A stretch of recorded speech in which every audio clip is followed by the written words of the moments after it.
जय श्री कृष्णा मित्रों, आप सभी का बहुत बहुत स्वागत है आपके अपने चैनल भक्ति सागर में। मित्रों, हम पहले श्रावण महात्म्य के 19 अध्यायों का श्रवण कर चुके हैं। आज हम श्रावण महात्म्य 20वें अध्याय का श्रवण करेंगे। श्रावण मास के 20वें अध्याय में त्रयोदशी और चतुर्दशी को किए जाने वाले कृत्यों का वर्णन है। शिव जी बोले, हे सनत कुमार, अब मैं आपके समक्ष त्रयोदशी तिथि का कृत्य कहता हूँ। इस दिन 16 उपचारों से कामदेव का पूजन करना चाहिए। अशोक, मालती पुष्प, देवताओं को प्रिय कमल, कोसुंभ तथा बकुल पुष्पों और अन्य प्रकार के सुगंधित फलों, रक्त, अक्षत, पीले चंदन, शुभ सुगंधित द्रव्यों तथा पुष्टि प्रदान करने वाले तथा तेज की वृद्धि करने वाले अन्य पदार्थों से पूजन करना चाहिए।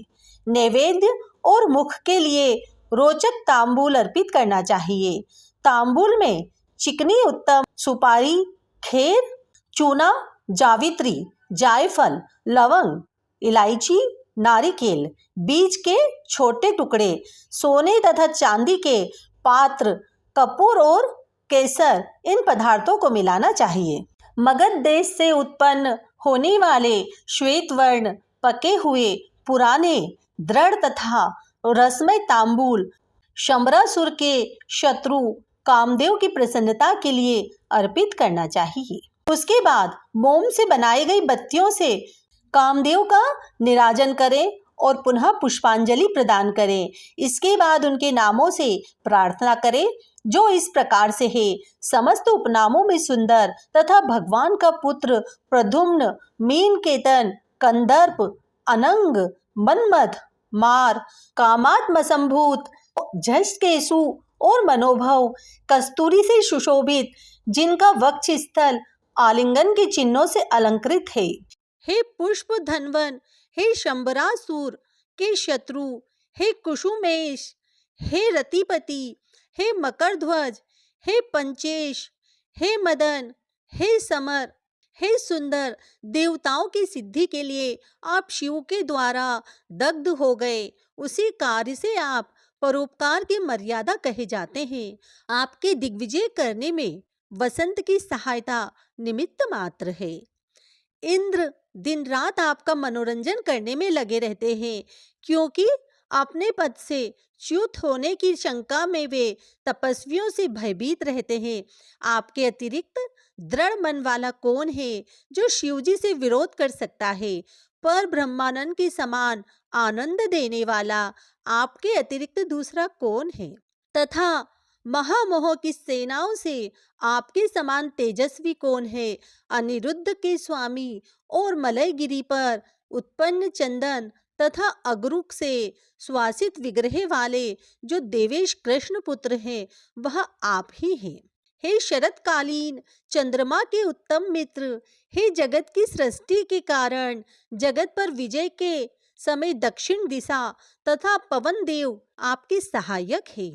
हे नाथ, आपका अस्त्र महान है, निष्फल न होने वाला, अत्यंत दूर तक जाने वाला, मर्म स्थल का छेदन करने वाला, करुणा शून्य तथा प्रतिकार रहित है।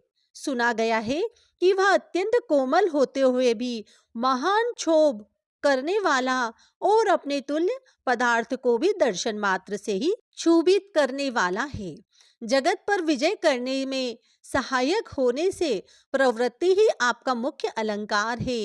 हे विभो, आपने सभी श्रेष्ठ देवताओं को उपहास के योग्य बना दिया, क्योंकि ब्रह्मा जी अपनी पुत्री में कामासक्त हो गए, विष्णु जी वृंदा में अनुरक्त कहे गए हैं और शिव जी पर स्त्री के कारण अस्पृश्य हो गए। हे मानद, यह वर्णन मैंने मुख्य रूप से किया है, अधिक कहने से क्या लाभ। इस लोक में अपने वश में रहने वाले ब्राह्मण विरले हैं। इस की गई पूजा से आप प्रसन्न हो। श्रावण मास में शुक्ल पक्ष की त्रयोदशी तिथि के दिन पूजा करके कामदेव प्रवृत्ति मार्ग के मनोरम स्त्रियां प्रदान करते हैं और दीर्घजीवी गुणों से संपन्न सुख देने वाले तथा श्रेष्ठ वंश परंपरा वाले अनेक पुत्र देते हैं। हे मानद, त्रयोदशी तिथि का जो शुभ कृत्य है उसे मैंने कह दिया। अब चतुर्दशी तिथि में जो करना चाहिए उसे सुनिए। अष्टमी को देवी का पवित्रारोपण करने को मैंने आपसे कहा है। वह यदि उस दिन न किया गया हो तो चतुर्दशी के दिन पवित्रक धारण कराएं। चतुर्दशी तिथि को त्रिनेत्र शिव को पवित्रक अर्पण करना चाहिए। इसमें पवित्रक धारण करने की विधि देवी तथा विष्णु जी की पवित्रक विधि के समान ही है। केवल प्रार्थना तथा नाम आदि में अंतर कर लेना चाहिए। शिव, आगम तथा जाबाल आदि ग्रंथों में इसकी जो विधि है उसी को मैंने कहा है। विकल्प से इसमें जो कुछ विशेष है उसे मैं आपको बताता हूँ। 11 अथवा 48 अथवा 50 तारों का समान ग्रंथि तथा समान अंतराल वाला पवित्रक बनाना चाहिए। पवित्रक 12 अंगुल प्रमाण के, 8 अंगुल प्रमाण के, 4 अंगुल प्रमाण के अथवा पूजित शिवलिंग के विस्तार के प्रभाव वाले बनाकर शिवजी की प्रसन्नता के लिए अर्पण कर देना चाहिए। विधि पहले बताई गई है कि फल आदि पहले कहे जा चुके हैं। जो इस व्रत को करता है वह कैलाश लोक प्राप्त करता है। हे वत्स, मैंने यह सब आपसे कह दिया। अब आप और क्या सुनना चाहते हैं? इस प्रकार श्री स्कंद पुराण के अंतर्गत ईश्वर सनत कुमार संवाद में श्रावण मास महात्म्य में त्रयोदशी चतुर्थी कर्तव्य कथन नामक 20वां अध्याय पूर्ण हुआ। हर हर महादेव।